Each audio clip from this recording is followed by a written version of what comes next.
नमस्कार दोस्तों। सीटेट में हिंदी व्याकरण से संबंधित बहुत सारे प्रश्न पूछे जाते हैं। समास, अलंकार, लोकोक्तियां और मुहावरे, कारक, इस तरह के क्वेश्चंस को पूछा जाता है। 20 ऐसे ही महत्वपूर्ण प्रश्नों को मैं लेकर के आई हूँ, तो आप हमारे साथ साथ हल करने का प्रयास कीजिएगा और हाँ, अपना आंसर हमें कमेंट बॉक्स में जरूर बताइएगा। चलिए देर न करते हुए स्टार्ट करते हैं। रक्त चंदन किस समास का उदाहरण है? ए तत्पुरुष, बी कर्मधारय, सी बहुब्रीहि, डी द्वंद्व। रक्त या लाल चंदन की विशेषता बता रहा है, दोनों मिलकर एक ही वस्तु का गुण बता रहे हैं, इसीलिए यहाँ पर कर्मधारय समास होगा। ऑप्शन नंबर बी सही है। जल में कमल सा मुख में कौन सा अलंकार है? ए रूपक, बी उपमा, सी अनुप्रास, डी यमक। सा शब्द द्वारा तुलना की गई है, मुख की तुलना कमल से की गई है।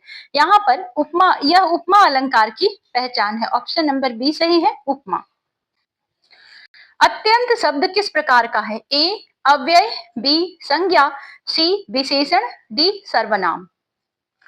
यह शब्द रूप नहीं बदलता, क्रिया विशेषण को अधिक तीव्र बनाता है, इसीलिए यहाँ पर अव्यय है। ऑप्शन नंबर ए सही है। नाक कटना मुहावरे का अर्थ? ए घायल होना, बी अपमान होना, सी डर जाना, डी रोना। यह अपमान से जुड़ा हुआ मुहावरा है, प्रतिष्ठा खोने की स्थिति को बताता है, इसीलिए यहाँ पर ऑप्शन नंबर बी सही है, अपमान होना। दोस्तों, हम आपका कॉन्सेप्ट भी क्लियर करते चलेंगे, न केवल रटने का काम करेंगे, हम लोग कॉन्सेप्ट को भी क्लियर करेंगे, जो कि सीटेट के लिए बहुत जरूरी है।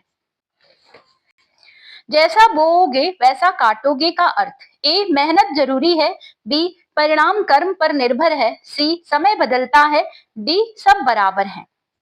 कर्म और फल का संबंध यहाँ दर्शाता है, जो किया जाता है वही मिलता है, इसीलिए ऑप्शन नंबर बी सही है, परिणाम कर्म पर निर्भर है। चंद्रमुखी किस समास का उदाहरण है? ए कर्मधारय, बी द्वंद्व, सी बहुब्रीहि, डी अव्ययी भाव। चंद्र के समान मुख अर्थ निकलता है, यहाँ पर सीधी विशेषता बताई गई है, इसीलिए यहाँ कर्मधारय समास है। ऑप्शन नंबर ए सही है। कलकल में कौन सा अलंकार है? ए यमक, बी अनुप्रास, सी श्लेष, डी रूपक। ध्वनि की पुनरावृत्ति हो रही है, समान वर्णों का प्रयोग भी हुआ है, इसीलिए ऑप्शन नंबर बी सही है, अनुप्रास अलंकार। विद्वान शब्द में प्रत्यय? ए वान, बी विद, सी आन, डी मान। विद धन वान से बना है, प्रत्यय अंत में जुड़ता है, इसीलिए वान एक प्रत्यय है। ऑप्शन नंबर ए सही है, वान। दोस्तों, कमेंट बॉक्स में हमें जरूर बताइएगा कि अब तक आपने कितने क्वेश्चंस का आंसर सही दिया है। मैं जब तक ऑप्शंस को पढ़ रही हूँ तब तक आप कमेंट बॉक्स में जो भी ऑप्शन आपको सही लग रहा है, ए बी सी डी, लिख दीजिए। ए प्रिय व्यक्ति, बी सुंदर वस्तु, सी दूर व्यक्ति और डी दुखी व्यक्ति। तो आंखों का तारा का अर्थ देखिए ध्यान से, बहुत प्रिय व्यक्ति के लिए प्रयोग किया जाता है, यहाँ पर भावनात्मक लगाव को दर्शाता है। ऑप्शन नंबर ए सही है, प्रिय व्यक्ति।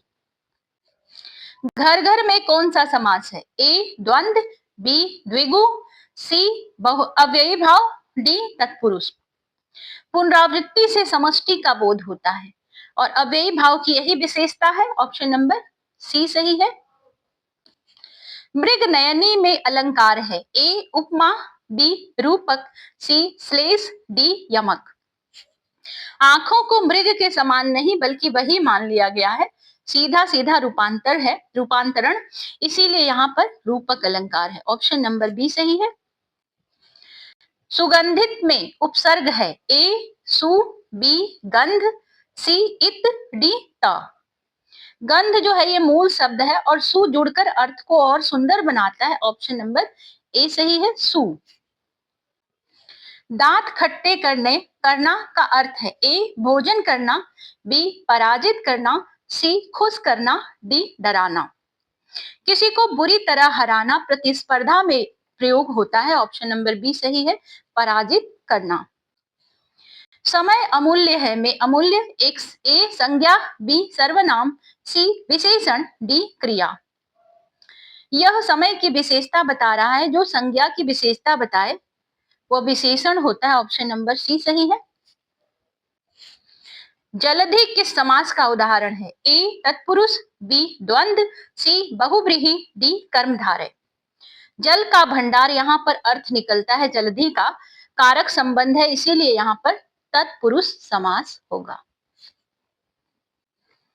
9 2 11 होना का अर्थ है ए पढ़ाई करना, बी भाग जाना, सी गिनती करना, डी जीतना।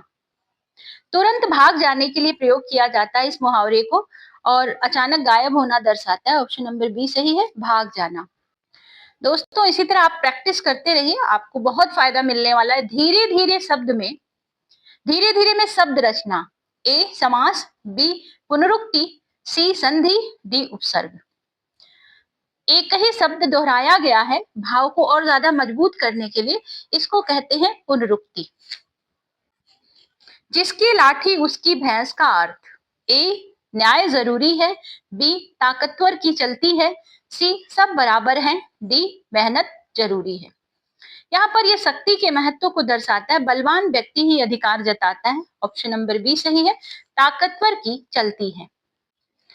हरितिमा में प्रत्यय, ए ता, बी मा, सी इमा, डी हरि।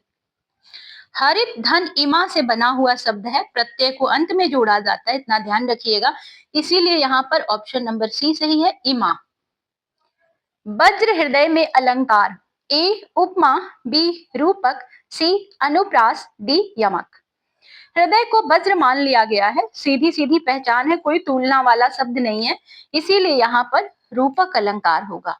फ्रेंड्स ये हमारा 20 क्वेश्चंस का प्रैक्टिस सेट कंप्लीट होता है। अगर आपको ये वीडियो पसंद आई हो तो हमें एक लाइक जरूर दें, और अगर आप इसी तरह के प्रैक्टिस सेट को और हल करना चाहते हैं तो चैनल को सब्सक्राइब कर लें। हम मिलेंगे आपसे अगले प्रैक्टिस सेट के साथ, तब तक के लिए goodbye, thank you for watching.